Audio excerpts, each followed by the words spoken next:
بسم اللہ الرحمن الرحیم۔ رسول اللہ صلی اللہ علیہ وسلم نے فرمایا، اللہ تعالیٰ فرماتا ہے کہ جس نے میرے کسی ولی سے دشمنی کی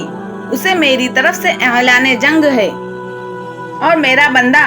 جن جن عبادتوں سے میرا قرب حاصل کرتا ہے اور کوئی عبادت مجھ کو اس سے زیادہ پسند نہیں جو میں نے اس پر فرض کی ہے، یعنی فرائض مجھ کو بہت پسند ہے، جیسے نماز، روزہ، حج، زکوٰۃ، اور میرا بندہ فرض ادا کرنے کے بعد نفل عبادتیں کر کے مجھ سے اتنا نزدیک ہو جاتا ہے، میں اس سے محبت کرنے لگ جاتا ہوں۔ پھر جب میں اس سے محبت کرنے لگ جاتا ہوں تو میں اس کی آنکھ بن جاتا ہوں جس سے وہ دیکھتا ہے، اس کا ہاتھ بن جاتا ہوں جس سے وہ پکڑتا ہے، اس کا پاؤں بن جاتا ہوں جس سے وہ چلتا ہے، اور اگر وہ مجھ سے مانگتا ہے تو میں اسے دے دیتا ہوں۔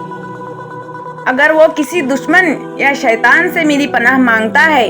تو میں اسے محفوظ رکھتا ہوں، اور میں جو کام کرنا چاہتا ہوں اس میں مجھے اتنا تردد نہیں ہوتا